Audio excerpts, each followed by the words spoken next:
Welcome to the Parenting with Impact podcast with your hosts Elaine Taylor-Klaus and Diane Dempster, co-creators of ImpactParents.com, an online community, award-winning blog, and service organization helping parents all over the world to raise complex kids become capable, independent adults.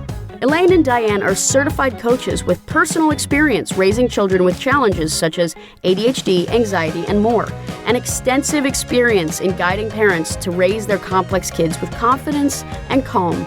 On the podcast, Elaine and Diane interview experts, bringing you cutting-edge information about your child's challenges, teach you real-life strategies to create lasting change, and demonstrate how coaching can guide you to parent your complex kids, one conversation at a time. For the essentials of Elaine and Diane's coach approach to parenting, download a free tip sheet at impactparents.com/podcast. Welcome back to another conversation in the Parenting with Impact podcast. We're thrilled to have you here, and we're really excited for a conversation today with our friend and colleague and client, Jean McIver. Jean, welcome. We're so glad to have you here. Thanks. Let me tell you a little bit about Jean and why we're talking with her today. Jean is a mom of 7 kids in a blended family.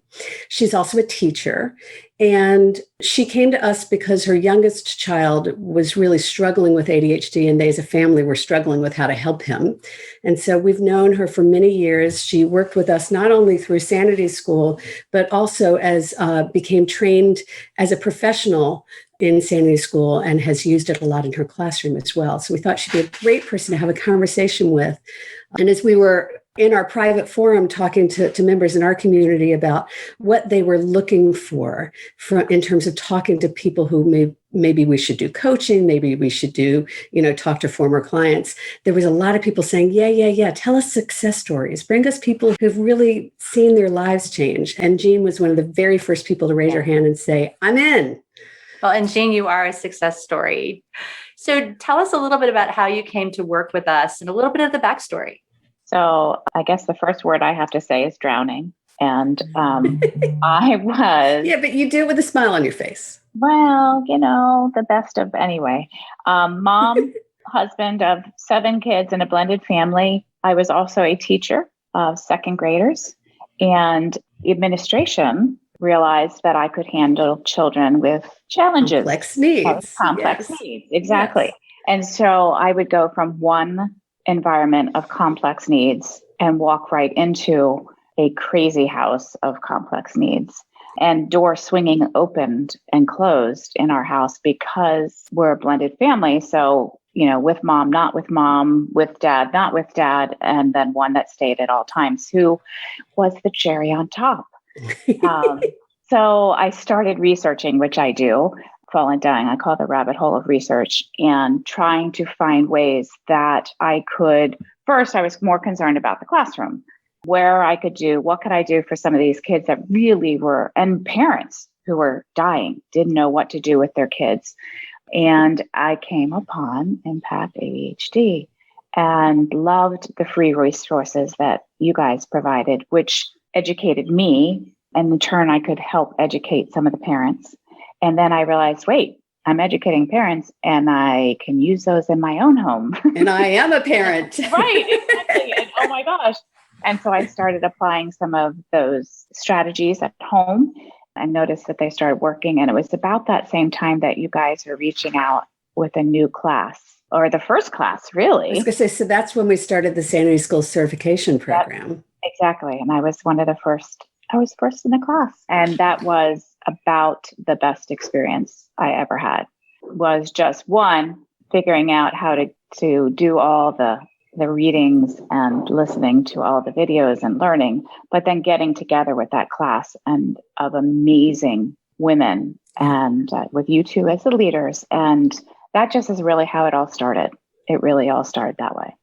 So let me just clarify, because I don't know that I remembered this. So you started with Sanity School for teachers. I started with Sanity School. The teachers part wasn't, for parents. Okay, we didn't even have the teachers part yet. We didn't even have the teachers yet. And I was part of the, what do you think teachers would need to know? Yeah, I was going to say, we did a focus group and you helped us figure out what to put in Sanity School for teachers. That's right. Yep. That's exactly it. Yeah. And so for those listening, the very first, after we had created Sanity School, we knew that we needed to get it out into local communities, that not everybody wanted to learn online.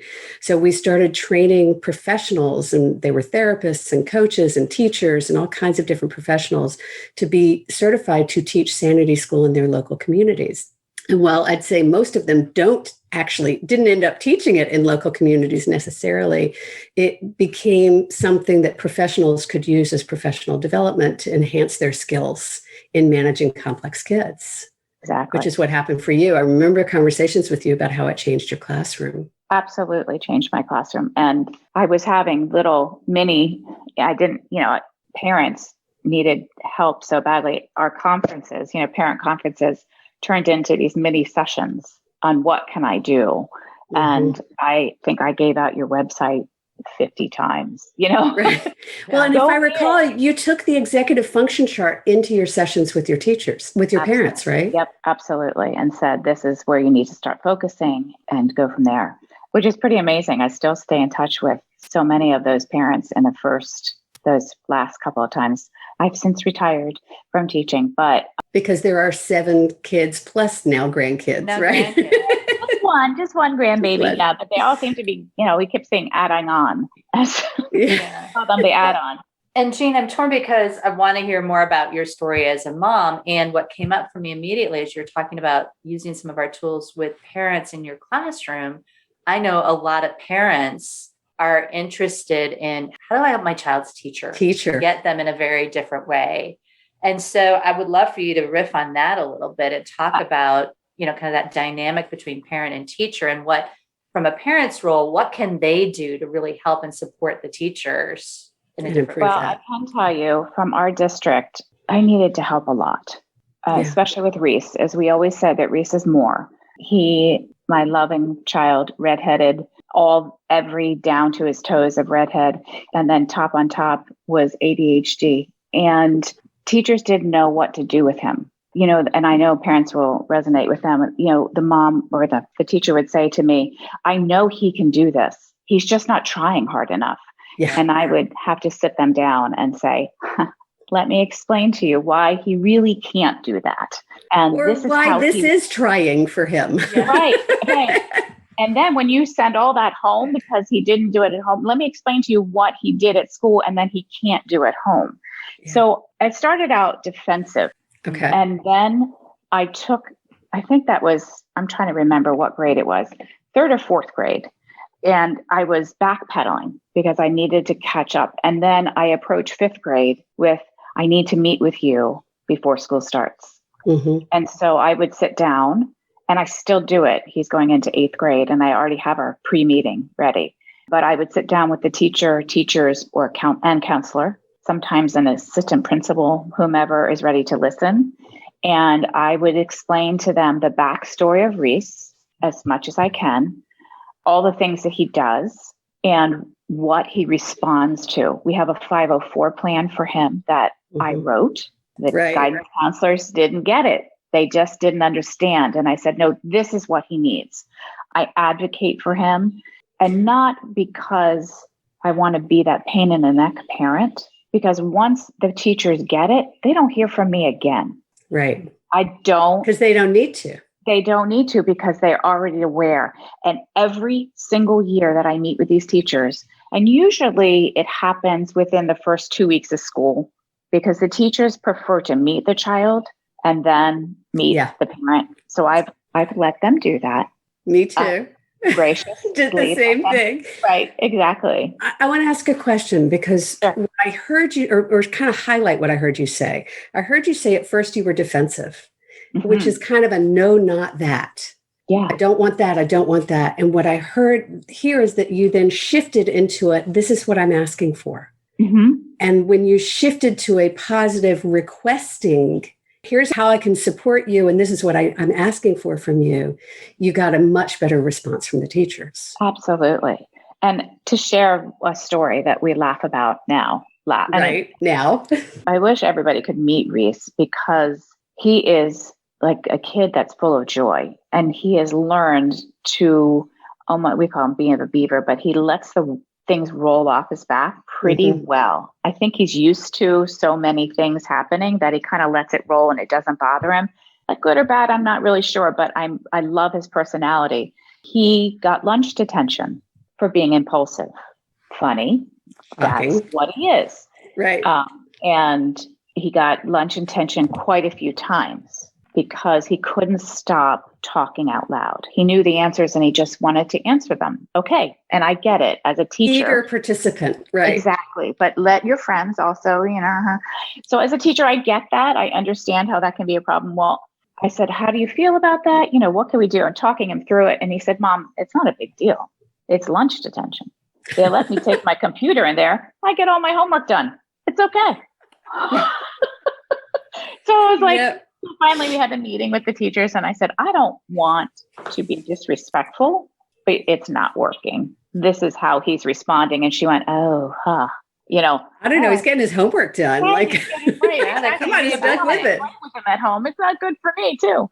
So it's just, the teachers didn't understand. And so we talked about his impulsivity. And right there, I had come up with ideas. And I brought to them. I said, listen, I'm giving you, and I went out and bought sticky notepads for all of them, all the teachers in his team. And I said, just give him these and ask him to write the question down or the answer down while he's raising his hand, because he would often say, I forgot what I was going to say by the time they got to me, so I have to let it out. And the teachers appreciated me being proactive, not coming to the table and saying, this is my kid, take it or leave it. I was there as a team player, a planner. I helped them. All of them, every single one would always say, thank you so much for the background in Reese. They didn't realize these kinds of things. It just works. Tell us a little bit. Let's go back to because you were a teacher, you had a natural proclivity for working with complex kids because they kept giving them to you, right? And yet something shifted for you when you found, it was then Impact Parent, ADHD, everybody, now it's Impact Parents. Right. When you found this coach approach, right? So what did you learn that was different for you, that shifted things for you? Because I remember you talking about how it shifted your classroom and it shifted your home. So tell us a little bit about what that was. For me, it was pre-planning. It was appreciating that we call them brain breaks were essential to rewire the brain and ready for learning. That everybody needed their own, whatever it was, whether it was space, learning environment. So not only did I change the way I taught, but I changed my classroom environment. I had 2 or 3 desks, but I also had pillows and couches and low lamps. And my classroom became almost like a home environment. And literally people would walk in my room and go, there's one kid putting his feet up on a table and he was upside down, almost reading upside down. There were others who were under the table, but everything came with teaching. Like I pre-taught, this is how you may read in my classroom. And the boundaries were drawn and they practiced it and we did it together and it just changed everything. And then that turned into my house. Like, this is what our expectations are, knowing what they're able to do, what he's able to do. He's learning to be a list person like his mom. And so we had checklists everywhere for everything, but I didn't do it all. Reese helped me do it. What can I do to help you get out of the house so we're not screaming at each other? What can we do for you to get down the stairs by this time? Because this is the time that we need, to eat breakfast or whatever. And I ran my classroom that way. Like, how are you going to be able to do this in the classroom? And then we would plan it with that child. How am I going to get my kid out the door without screaming? Nobody wants a screaming parent. Nobody wants a screaming teacher to add to the chaos. So that's really what you're describing is collaborative problem solving. Is what you learn is how to shift out of directing into a collaborative model, both with your students and with your family. Absolutely. And it's buy-in. If they're part of the planning process, they're part of the success. And I'm listening to some of the voices in the heads of the parents listening. And I know that it sounds like you had ease of collaboration with Reese when you were trying to get him engaged in the process. A lot of parents are like, if I asked my kid what you need, they'd say, I don't know. And they would just kind of throw their hands up in the air. And he didn't know. He honestly didn't know. But what he wanted, as much as we wanted, was not to be screaming. Mm-hmm. So I would do a lot of memory. I know there's a word in there, you're going to get it. But so we would come off a horrible session of screaming at each other and trying to get out the door. And I'm a redhead, so I can be a little loud. Yeah, we got you. I'm a little explosive. And so not far after that, I would say, I don't want to do this anymore. And I would have him feel that emotion. And he didn't want to do it anymore. And I said, okay, then we need to do this. How can we do this together so that we're not screaming at each other anymore? That was the same experience in my home. It was when I sat down with my kids one afternoon after a really bad morning. And I said, this morning, forgive my language, this morning sucked. Was everybody else as unhappy as I was? Yeah. Do y'all want it to change? Right. I mean, I can tell you times where I'd drop him off at school after screaming the whole way to school about, what you could have done. And then I would sit in the parking lot and almost bawl, just cry and think, what have I just done? How can he be successful? Mm-hmm. I'm sending it that way. So many times I'd turn around and I would write a note to him telling the secretary, please, please, please figure out how to get this to my son. Mm-hmm. He needs to hear that I do love him, that this can't be this way. And so it's better, but it changes all the time. So, well, and they hit a new stage and you have to learn to deal with that one. Yeah. So I want to go back to the situation in the classroom and the detention, the school detention, because the thing that I pulled out of that was that you realized that consequences aren't what change behavior. And I guess that's the question. How does that, we always talk about the fact that consequences are valuable for sending messages. Yes. And these kids need help to change their behavior in addition to the consequences, or maybe sometimes even instead of the consequences. So how does that play out for you in the classroom or at home? That's a great question. How does it? There are consequences. So Reese has impulsivity, obviously. Now it's getting better as he gets older because I make him aware all the time. Look at your friends whose hands are up or, in the classroom or somebody else. What could you have done differently instead of yelling out? Those are kinds of things because they're not even aware sometimes that exactly there's anybody else in the classroom. Or in the world for that matter. Yeah, exactly. Certainly not right now. Oh, okay, right. Oh, not now.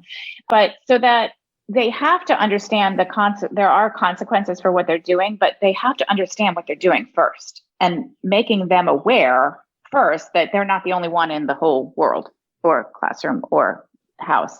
And so it's very hard to, we talk about naughty or neurological, are they doing it on purpose to be disrespectful and everything else? Or is it just that their brain isn't tuned up where it needs to be? Mm-hmm. And so I think as a teacher, I really needed to approach everything that way. Are they trying to be disrespectful? Are they being mean on purpose? Are they just don't have the words to figure it out? And I taught 7-year-olds, so that's where I am with that. And the same thing with the teachers with Reese. Is he being disrespectful to you is he doing it purposefully, or is he really just not even aware? Or the fact that I found out that he couldn't remember what the question was by the time the teacher called on him. So he didn't want to lose what he had in his head. So he blurted it out because he wanted to give the answer. He knew the answer. He didn't want to lose it. So by understanding that whole background, then we were able to change the behavior. And I think that's what, as parents, even as teachers, we have to step back and use that question. Are they trying to be rude? Are they trying to be, it's a great valid question, which you guys help us understand, which is it naughty or is it neurological? Is their brain ready for what's happening? So let me shift gears a little bit. For some parents, and we talk to a lot of parents who are trying to decide what to do to get help. And, we know that Sanity School is behavior therapy training is recommended treatment. And a lot of parents feel like they just can't do one more thing, right? It just seems like, getting help for themselves is one more thing. And it's a luxury. The focus needs to be on their kid, not on themselves. Speak a little bit about drowning. Your perspective about how actually doing something else actually eased your burden instead of made it harder. I didn't have the resources. I didn't have, as a teacher, they don't focus enough on these kids that need, and it might not even be ADHD. It just might be executive functions, or, developmentally, their brain hasn't grown to where they are. I just didn't have enough resources. And so for me, I had to, it was so bad. It was just like I was losing me, and it was not easy taking all those classes. Mm-hmm. It was because I was taking care of kids, then grading papers and so sometimes I would be watching those videos with one eye open, mm-hmm. Just trying. And I watched 2-3 times because I was like, I did not remember that part. Something. And that's okay. We often say, just let it wash over you, because you begin it becomes immersive over time. Well, that's right? It. Like I still sometimes go back mm-hmm. and, reread or redo, look at my notes and things if I'm feeling badly right now. But I had to do something for me because otherwise I was going to have to quit something, and I knew I couldn't quit my family. So right. I still can't quit, so that's where I needed to do it. I needed to make it happen. And I'm so thankful. So what would you say to parents who haven't gotten to the point where I need to do something for me? They still think they need to focus exclusively on my kid has the problem. I need to do something for my kid, whether it's a tutor or, whatever it is. Right. There's that focus on the child. Right. I think by getting my mind on understanding a little bit about them, my kids or Reese or whomever it was, I was way better to help them. Like I'm way better at helping Reese plan out what he needs to do because all of a sudden I go, wait, I got to go back. Remember what I learned, that kind of, I still have to remember what I learned. Okay. And now we go forward. And the response of, every step that I would take in that direction that helped him was just another reinforcement of why I needed to continue to work on what I needed to know.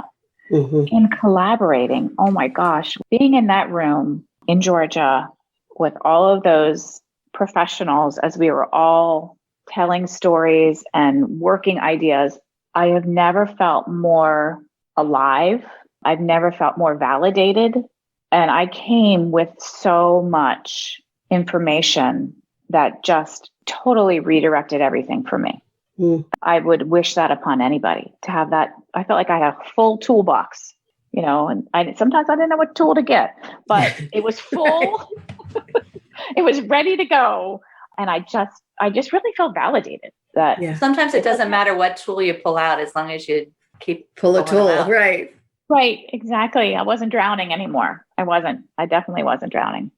So is there anything else you'd like to say to parents or people or professionals, people listening, that you hope they'll take away from today? What do you want them to know? The most important thing is to know that if you fix it today, there may be a new leak tomorrow. It really does. It changes all of the time because every baby step is a step forward, but there's still other ones that are pulling us a little bit backwards. Mm-hmm. So that you don't lose hope. I just keep reading. Yeah. There's sometimes, you just go back in the toolbox and say, you pull out another one.